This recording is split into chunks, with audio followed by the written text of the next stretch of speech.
High, আমি হলাম কৌশিক। আপনারা দেখছেন বিনিয়োগের খুঁটিনাটি চ্যানেল। আজ আমরা এই ভিডিওর মাধ্যমে আলোচনা করব, যদি আপনারা মাসে মাসে বা প্রতিদিন কিছু একটা পরিমাণ টাকা ইনভেস্ট করে ভালো একটা রিটার্ন পান। হ্যাঁ, এবার এখান থেকে হয়তো অনেকে ভাবছেন যে আমরা আজ মিউচুয়াল ফান্ডের ব্যাপারে আলোচনা করব, যেখানে প্রতি মাসে মাসে টাকা ইনভেস্ট করা যায়। না, একদমই না। আজ আমরা মিউচুয়াল ফান্ডের ব্যাপারে কিন্তু আলোচনা করব না।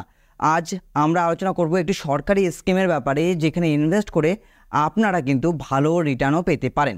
দেখুন, যারা ব্যবসা করেন তারা ভাবেন যে আমরা প্রতিদিন কিছু একটা টাকা বা প্রতি মাসে কিছু একটা টাকা ইনভেস্ট করব এবং ম্যাচুরিটিতে ভালো একটা রিটার্ন পাবো। সেটা 3 বছর হোক, 4 বছর হোক, 2 বছর হোক, 5 বছর হোক, এইভাবে ইনভেস্ট করে যাব। আবার অনেকে রয়েছেন যারা দিন মজুর, প্রতিদিন কাজ করেন, প্রতিদিন একটা মজুরি পান। তারাও ভাবেন যে মাস শেষে একটা ভালো টাকা কোথাও একটা ইনভেস্ট করব এবং 2 বছর, 3 বছর, 5 বছর পরে গিয়ে আমরা একটা ভালো রিটার্ন পাবো। এইভাবেই কিন্তু অনেকে ইনভেস্ট করে থাকে। তাই আজ আমরা এমন একটি স্কিমের ব্যাপারে আলোচনা করব, যেখানে আপনারা প্রতিদিন হোক বা প্রতি মাসে হোক ইনভেস্ট করে ভালো একটা রিটার্ন পেতে পারেন, তাও আবার একদম সিকিওর। মানে আপনার টাকা কমে যাওয়ার ভয়টা কিন্তু থাকবে না। তার মানে এটাই দাঁড়াচ্ছে যে আপনারা এখানে ইনভেস্ট করে নিশ্চিন্তে থাকতে পারবেন। চলুন আগে জানি সেই স্কিমটির নাম, কারা নিবেশ করতে পারবে, কী বেনিফিট পাবেন, কীরকম রিটার্ন পাবেন, প্রতিটি বিষয় নিয়ে আজকের এই ভিডিওতে আলোচনা করব। এই ভিডিওটি সম্পূর্ণ দেখার অনুরোধ আমরা আপনাদের করছি। যদি ভিডিওটি সম্পূর্ণ দেখার পর আপনাদের ভালো না লাগে তাহলে ভিডিওটি ডিসলাইক করতে পারেন, আর যদি ভালো লাগে তাহলে চ্যানেলটিকে সাবস্ক্রাইব করে ভিডিওটিকে লাইক করে বন্ধুবান্ধবদের সঙ্গে শেয়ার করতে কিন্তু ভুলবেন না। সবার প্রথম যে প্রশ্নটা আসে যে কারা কারা এই স্কিমে নিবেশ করতে পারে, বা স্কিমটির নাম কি, বা কোথায় গিয়ে ইনভেস্ট করব। সবার প্রথম বলি, স্কিমটি রয়েছে কিন্তু পোস্ট অফিসে, এবং স্কিমটির নাম হলো পোস্ট অফিসের আরডি, মানে রিকোয়ারিং ডিপোজিট, যেখানে মাসে মাসে আপনি টাকা ইনভেস্ট করতে পারবেন। হ্যাঁ, রিকোয়ারিং ডিপোজিট। পোস্ট অফিসে গিয়ে আপনারা এই অ্যাকাউন্টটি ওপেন করাতে পারবেন।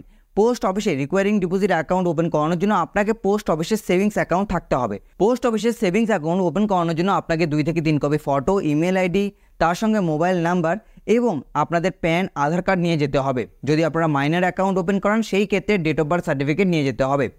এবং কারা অ্যাকাউন্ট ওপেন করাতে পারবেন? দেখুন, অ্যাকাউন্ট ওপেন করানোর জন্য কিন্তু আপনাদের বয়স 10 বছর হতে হবে। 10 বছরের ঊর্ধ্বে যে কেউ পোস্ট অফিসে আরডি অ্যাকাউন্ট ওপেন করাতে কিন্তু পারবে। এবার এই যে পোস্ট অফিসে আরডি অ্যাকাউন্ট যে ওপেন করাবে, এই আরডি অ্যাকাউন্ট কিন্তু মাইনর অ্যাকাউন্টও ওপেন হয়।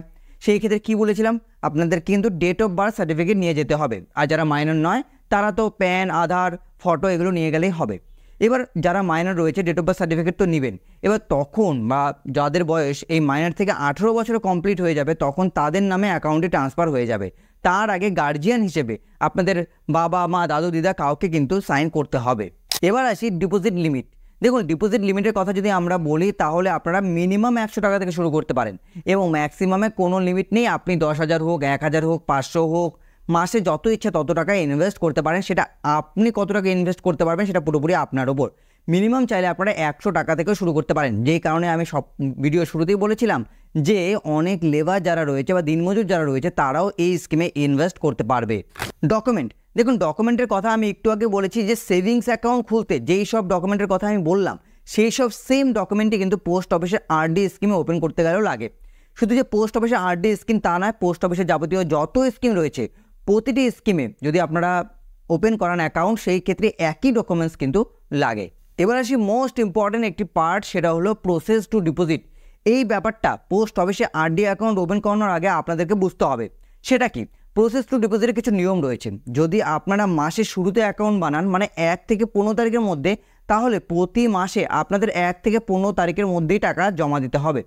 আর যদি আপনারা 16 তারিখ থেকে 30 তারিখের মধ্যে অ্যাকাউন্ট ওপেন করান মাসের, তাহলে প্রতি মাসে আপনাদের সেই 16 থেকে 30 তারিখের মধ্যেই কিন্তু টাকা ইনভেস্ট করতে হবে, না হলে আপনাদের দিতে হবে ফাইন। হ্যাঁ, এইরকম নিয়মই কিন্তু রাখা হয়েছে পোস্ট অফিসে আরডিতে। দেখুন, এই যে কত টাকার ফাইন সেটা বলার আগে আমি একটা ইম্পর্ট্যান্ট কথা আপনাদের বলতে চাই। যদি আপনারা পোস্ট অফিসে আরডি অ্যাকাউন্ট ওপেন করাতে চান, তাহলে আপনারা পোস্ট অফিসের যারা এজেন্ট রয়েছে তাদের দ্বারা অ্যাকাউন্ট ওপেন করাতে পারেন। আপনাদের কোনো 1 টাকারও চার্জ পে করতে হবে না, বা আপনাদের কোনো এক্সট্রা চার্জ দিতে হবে না সেই এজেন্টদের। তারা পোস্ট অফিসের থেকে ইনকাম করবে, আপনার কাছ থেকে কিছু নেবে না। আপনার যেই টাকা রিটার্ন পাওয়ার কথা সেই টাকায় আপনি রিটার্ন পাবেন। কেন আমি অন্যান্য যখন ভিডিও বানাই পোস্ট অফিসের স্কিম সম্পর্কে, সেখানে আমি এজেন্টদের কথা বলি না, এই ভিডিওতে কেন বলছি? দেখো, অনেক সময় কি হয়, আমরা 12 বা 13 তারিখে পোস্ট অফিসে আরডি অ্যাকাউন্ট ওপেন করিয়েছি। এবার কি হয়, 2 মাস, 3 মাস, 5 মাস আমরা মনে করে টাকা তো দিলাম, কোনো একটা মাসে আমরা হয়তো ভুলে গেছি টাকা দিতে বা 12 তারিখের জায়গায় 16 তারিখ হয়ে গেছে, তখন কিন্তু ফাইনটা আমাদেরই দিতে হবে। সেই কারণে যদি পোস্ট অফিসে এজেন্টের দ্বারা বানানো হয় তাহলে তারা নিজেরা মনে করে আপনার কাছ থেকে টাকা নিয়ে গিয়ে সেটা পোস্ট অফিসে জমা করবে। তারা ভুলে গেলে ফাইনটা তারা মাসুল দিবে, আপনাদের কিন্তু কোনো 1 টাকারও লোকসান হবে না। এবার আসি ফাইনটা কত টাকার। 100 টাকার 1 টাকা, মানে আপনি যদি মাসে 100 টাকা করে ইনভেস্ট করেন আর যদি ডেট অনুযায়ী ইনভেস্ট করতে না পারেন তাহলে আপনাকে 1 টাকা ফাইন দিতে হবে। আপনি যদি 1000 টাকা ইনভেস্ট করে থাকেন মাসে তাহলে আপনাকে 10 টাকা ফাইন দিতে হবে। এইভাবে কিন্তু নিয়ম বলা হয়েছে যে 1 থেকে 15 তারিখের মধ্যে যদি আপনি অ্যাকাউন্ট ওপেন করান তো প্রতি মাসে আপনাকে 1 থেকে 15 তারিখের মধ্যেই ইনভেস্ট করতে হবে। আর যদি আপনি 16 থেকে 30 তারিখ বা 31 তারিখের মধ্যে অ্যাকাউন্ট ওপেন করান তাহলে আপনাকে প্রতি মাসে 16 থেকে 30 বা 31 তারিখের মধ্যেই ইনভেস্ট করতে হবে। উইথড্র, যদি আপনি মনে করেন যে আপনি টাকা ইনভেস্ট করেছেন এবং আপনার টাকার দরকার পড়লো আপনি উইথড্র করাবেন, সেটাও কিন্তু করাতে পারবেন। এখানেও 2-3টা কন্ডিশন রয়েছে। সবার প্রথম রয়েছে লোন, মানে আপনি লোন নিতে পারবেন এই আরডি অ্যাকাউন্ট থেকে, মানে রিকোয়ারিং ডিপোজিট অ্যাকাউন্ট থেকে। এবার কত টাকা লোন নিতে পারবেন? এবার আপনি যে টাকা ইনভেস্ট করেছেন তার 50% লোন নিতে পারবেন, তাও আবার কিন্তু 1 বছর কমপ্লিট হওয়ার পর। মানে আপনি মাসে মাসে টাকা দিচ্ছেন, 12 মাস আপনি টাকা দিবেন এবং তারপরে গিয়ে লোন নিতে পারবেন। আপনি আজকে থেকে আরডি অ্যাকাউন্ট শুরু করেছেন, 3 মাস 4 মাস পরে গিয়ে আপনি বলছেন আমার লোন, মানে আমার টাকার দরকার আমি লোন নিব, সেটা হবে না। 1 বছর কমপ্লিট হতে হবে, তারপর গিয়ে আপনি কিন্তু লোন নিতে পারবেন। এবার এই যে লোনটা নেবেন সেটা কত টাকা? 50% আপনার জমা রাশির। এই 12 মাসে যদি আপনি 1000 টাকা করে প্রতি মাসে ইনভেস্ট করেন তাহলে 12,000 টাকা জমবে। সেই 12,000 টাকার 6,000 টাকা আপনি লোন নিতে পারবেন। এর বেশি টাকার লোন কিন্তু আপনারা পাবেন না। আর ইন্টারেস্টের কথা বলি, সেটা পুরোপুরি ডিপেন্ড করছে পোস্ট অফিসের উপর কত টাকার চার্জ পে করতে হবে আপনাকে বা ইন্টারেস্ট পে করতে হবে। দ্বিতীয় কন্ডিশন রয়েছে উইথড্র প্রসেসে, সেটা হলো প্রি ম্যাচুরিটি। হ্যাঁ, আপনি প্রি ম্যাচুরিটি করাতে পারবেন। এই ক্ষেত্রেও একটা নিয়ম রয়েছে। আপনি আজকে থেকে অ্যাকাউন্টটা ওপেন করালেন, সেই ক্ষেত্রে আপনাকে 3 বছর অ্যাকাউন্টটাকে কন্টিনিউ করতে হবে, তারপর আপনি প্রি ম্যাচুরিটি করাতে পারবেন। হ্যাঁ, এবার একটা প্রশ্ন আসে, 3 বছর যে আমি অ্যাকাউন্টটাকে চালাবো তারপর যদি আমি প্রি ম্যাচুরিটি করাই কীরকম পাবো ইন্টারেস্ট? তখন পাবেন আপনি সেভিংস ব্যাঙ্ক অ্যাকাউন্টে ইন্টারেস্ট। হ্যাঁ, শুধুমাত্র 4% আপনি ইন্টারেস্ট পাবেন। যদি আপনারা 3 বছর পর, 3 বছর আগে আপনি প্রি ম্যাচুরিটি করাতে পারবেন না, 3 বছর আগে আপনাকে শুধু লোনই নিতে পারবেন। 3 বছর অবধি যদি প্রি ম্যাচুরিটি করাতে চান 3 বছর পরে গিয়ে করাতে পারবেন। সেই ক্ষেত্রে আপনাকে সেভিংস অ্যাকাউন্টে ইন্টারেস্ট রেট দেওয়া হবে, যেটা হলো শুধুমাত্র 4%। অ্যাকাউন্ট দুইভাবে ক্লোজ করা যায়। এবার চাইলে আপনারা সবার প্রথম কোর্ট বাই অর্ডার, যদি কোর্ট থেকে অর্ডার দেওয়া হয় যে এই অ্যাকাউন্ট ক্লোজ করে যে ওনার রয়েছে বা যে অ্যাকাউন্ট হোল্ডার রয়েছে তাকে টাকা দিয়ে দেওয়া হোক, তাহলে কিন্তু অ্যাকাউন্ট ক্লোজ করা যায়। এবং দ্বিতীয় কন্ডিশন রয়েছে, কোনো কারণবশত যদি অ্যাকাউন্ট হোল্ডারের ডেথ হয়ে যায় সেই ক্ষেত্রেও নমিনি পুরো টাকা পেয়ে যাবে উইথ ইন্টারেস্ট। এই ক্ষেত্রে কোনো চার্জ কাটা হয় না বা কোনো ইন্টারেস্টে ঘাটতি করা হয় না বা কমানো হয় না। তো এই জিনিসগুলো কিন্তু আপনারা মনে রাখবেন। এবার আসি নমিনি। আপনারা চাইলে এই আরডি অ্যাকাউন্টে 2জনকে নমিনি রাখতে পারবেন। হ্যাঁ, 2জনকেও নমিনি রাখা যায়, আবার চাইলে আপনি 1জনকেও কিন্তু নমিনি রাখতে পারবেন। ট্যাক্স, আরডি অ্যাকাউন্ট থেকে আপনারা কোনো এক প্রকারও ট্যাক্সের বেনিফিট পাবেন না। আপনারা যদি ভাবেন ট্যাক্সের বেনিফিটের জন্য আপনারা এই স্কিমে ইনভেস্ট করবেন, তা কিন্তু নয়। তার জন্য রয়েছে পিপিএফ রয়েছে, এনএসসি রয়েছে, যেগুলো সম্পর্কে আমরা আলাদা আলাদা ভিডিও বানিয়ে রেখেছি। ডেসক্রিপশন বক্সে লিঙ্ক দেওয়া থাকবে, আপনারা চাইলে সেখান থেকেও চেক করে নিতে পারেন।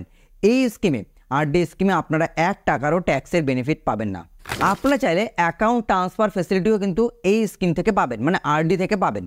আপনারা এক পোস্ট অফিস থেকে আরেক পোস্ট অফিসে আরডি অ্যাকাউন্ট ট্রান্সফার করাতে পারবেন। হ্যাঁ, এবার ধরুন আপনি আপনার বাড়ির পাশের পোস্ট অফিসে আরডি অ্যাকাউন্ট ওপেন করিয়েছেন, কিছুদিন পর আপনার মনে হলো যে আপনি কোনো একটা জায়গায় শিফট করবেন বা চলে যাবেন, সেখানকার পোস্ট অফিসে চাইলেও কিন্তু আপনি আপনার আরডি অ্যাকাউন্টটা কিন্তু ট্রান্সফার করাতে পারবেন। এই ফেসিলিটিও কিন্তু দেওয়া হয়েছে পোস্ট অফিসের তরফ থেকে। এখানেও আপনাকে 1 টাকারও চার্জ পে করতে হবে না। অ্যাডভান্স ডিপোজিট, হ্যাঁ, পোস্ট অফিসে আরডিতে একটা মজাদার জিনিস রয়েছে, যেটা অন্যান্য এসবিআই হোক বা অন্যান্য ব্যাংকের আরডিতে কিন্তু নেই। তাই আজ আমরা কথা বলবো পোস্ট অফিসে আরডির অ্যাডভান্স ডিপোজিট নিয়ে। এখানে আপনারা বেনিফিট পাবেন, যদি আপনারা আগে টাকা ডিপোজিট করেন তাহলে বেশি বেনিফিট পাবেন। কীরকম বেনিফিট পাবেন, কত টাকার বেনিফিট পাবেন, চলুন একবার দেখে নিই। যেরকম আমরা কি দেখেছিলাম, আপনারা টাইমের পর যদি ডিপোজিট করেন আপনাকে পেনাল্টি পে করতে হয়। এই ক্ষেত্রে আপনি যদি টাইমের আগে বেশি টাকা ডিপোজিট করে দেন, একবারে 4 মাস 5 মাস 6 মাস একটা একবারে ডিপোজিট করেন, সেই ক্ষেত্রে আপনাদের আবার পোস্ট অফিসের তরফ থেকে কিছু বেনিফিট দেওয়া হবে। চলুন সেগুলো একবার দেখে নিই। এরপর দেখে নিব আমরা ক্যালকুলেশন। যদি আপনারা 6 মাসের টাকা একবারে জমা দেন তাহলে আপনারা 10 টাকা ছাড় পাবেন। ধরুন আপনারা 100 টাকার আরডি করিয়েছেন, মানে মাসে 100 টাকা করে জমা করবেন। সেই ক্ষেত্রে আপনারা 600 টাকা যদি একবারে জমা করেন তাহলে আপনারা 610 টাকা আপনাদের অ্যাকাউন্টে আরডি অ্যাকাউন্টে জমা হবে। সেরকমভাবেই 12 মাসের টাকা যদি আপনারা একবারে জমা দেন তাহলে আপনারা 40 টাকা বেশি পাবেন বা ছাড় পাবেন। এবার ধরুন আপনারা 100 টাকা করে ইনভেস্ট করছেন প্রতি মাসে, তাহলে 12 মাসের টাকা 1200 টাকা একবারে জমা দিলে আপনাদের জমা হবে 1240 টাকা। এবার আসি ক্যালকুলেশন। যদি আপনারা প্রতি মাসে মাসে 500 টাকা করে ডিপোজিট করান, সেই ক্ষেত্রে আপনারা যেই ইনভেস্ট করবেন 30,000 টাকা, আপনারা 6.7% ইন্টারেস্ট রেট অনুযায়ী 5,682 টাকার ইন্টারেস্ট পাবেন। তাহলে ম্যাচুরিটিতে মানে 5 বছর পরে গিয়ে যে রিটার্নটা পাবেন সেটা হলো 35,682। 6.7% ইন্টারেস্ট রেট, যা প্রতি 3 মাস অন্তর অন্তর কিন্তু পরিবর্তন হয়, এবং তার জন্য আমরা প্রতি 3 মাস অন্তর অন্তর ভিডিও নিয়ে আসি। আপনারা যদি 500-র বদলে 1000 টাকা করে ইনভেস্ট করেন প্রতি মাসে মাসে, তাহলে টোটাল যেটা ইনভেস্টমেন্ট দাঁড়াবে সেটা হলো 60,000 টাকা। তাহলে 6.7% ইন্টারেস্ট রেট অনুযায়ী যে ইন্টারেস্টটা আপনারা পাবেন বা ইনকামটা করতে পারবেন সেটা হলো 11,365 টাকা। তাহলে টোটাল যে রিটার্নটা পাবেন আপনারা ম্যাচুরিটিতে সেটা হলো 71,365 টাকা। আর যদি আপনারা 2,000 টাকা করে প্রতি মাসে মাসে ইনভেস্ট করেন তাহলে আপনাদের টোটাল ডিপোজিট দাঁড়াবে 1,20,000 টাকা। 5 বছর আপনি প্রতি মাসে মাসে 2,000 টাকা করে জমা করবেন। 6.7% ইন্টারেস্ট রেট অনুযায়ী আপনারা যে ইন্টারেস্টটা পাবেন সেটা হলো 22,731 টাকা। এটা আপনারা ইনকাম করতে পারবেন, এবং আপনারা ম্যাচুরিটিতে রিটার্ন পাবেন কিন্তু 1,42,731 টাকা 5 বছর পরে। আর যদি আপনারা 3,000 টাকা করে প্রতি মাসে মাসে ইনভেস্ট করেন তাহলে আপনারা যে রিটার্নটা পাবেন সেটা হলো 34,097 টাকা, যেখানে আপনাদের ইনভেস্টমেন্ট অ্যামাউন্ট দাঁড়াবে 1,80,000 টাকা। 6.7% ইন্টারেস্ট রেট পাবেন, তাহলে ম্যাচুরিটিতে রিটার্ন পাবেন কিন্তু 2,14,097 টাকা। 3-এর বদলে যদি আপনারা 4,000 টাকা করে প্রতি মাসে মাসে ইনভেস্ট করেন তাহলে 2,40,000 টাকা আপনারা ইনভেস্ট করতে পারবেন। 6.7% ইন্টারেস্ট রেট, আপনারা কিন্তু যে ইনকামটা করতে পারবেন সেটা হলো 45,463 টাকা 5 বছরের ইনকাম। তাহলে আপনারা 5 বছর পর ম্যাচুরিটিতে রিটার্ন পাবেন 2,85,463 টাকা। এরপর চলে আসি 5,000 টাকা ইনভেস্ট করলে কত টাকা করে পাওয়া যাবে। 5,000 টাকা করে প্রতি মাসে মাসে ইনভেস্ট করলে আপনারা যেই ডিপোজিট করবেন সেটা হলো 3 লক্ষ টাকা। সেই ক্ষেত্রে 6.7% ইন্টারেস্ট রেট অনুযায়ী আপনারা 56,829 টাকার মতো কিন্তু রিটার্ন পাবেন বা ইনকাম করতে পারবেন। টোটাল অ্যামাউন্ট দাঁড়াবে 3,56,829 টাকা। 5-এর বদলে যদি আপনারা প্রতি মাসে মাসে 7,000 টাকা করে বিনিয়োগ করেন, সেই ক্ষেত্রে 4,20,000 টাকা 5 বছরে আপনারা ইনভেস্ট করবেন। এখানে আপনারা যে ইন্টারেস্টটা পাবেন সেটা হলো 6.7%। রিটার্ন দাঁড়াবে আপনাদের 79,560 টাকা। তার মানে দাঁড়াচ্ছে টোটাল অ্যামাউন্ট যেটা আপনি ম্যাচুরিটিতে রিটার্ন পাবেন সেটা হলো 4,99,560 টাকা। আর যদি আপনারা 10,000 টাকা করে প্রতি মাসে মাসে ইনভেস্ট করেন তাহলে 6 লক্ষ টাকা ইনভেস্ট করবেন এবং ম্যাচুরিটিতে রিটার্ন পাবেন কিন্তু 7,13,658, যেখানে 1,13,658 টাকা আপনারা কিন্তু ইনকাম করতে পারবেন। যদি আপনাদের প্রতি মাসে 10,000 টাকা করে ইনভেস্ট করতে পারেন তাহলে আপনারা নানান জায়গায় ইনভেস্ট করবেন, শুধুমাত্র আরডিতে ইনভেস্ট করবেন না। এছাড়াও আপনারা মিউচুয়াল ফান্ড বা অন্যান্য যে স্কিম রয়েছে সেখানেও কিন্তু ইনভেস্ট করতে পারেন, তাতে রিটার্ন আপনারা বেশি পাবেন। তো কেমন লাগলো আজকের এই ভিডিওটি আপনাদের? যদি এই ভিডিওটি আপনাদের ভালো লেগে থাকে বা এই ভিডিওটি দেখে আপনাদের একটুকু হেল্প হয়ে থাকে তাহলে চ্যানেলটিকে সাবস্ক্রাইব করে আমাদের সাপোর্ট করতে ভুলবেন না, যাতে এরকম ভিডিও আমরা ভবিষ্যতে আরও নিয়ে আসতে পারি। এবং ভিডিওটি বন্ধুবান্ধব এবং গুরুজনদের সাথে শেয়ার করে দেবেন। ভিডিওটি দেখার জন্য আপনাদের সকলকে অসংখ্য অসংখ্য ধন্যবাদ।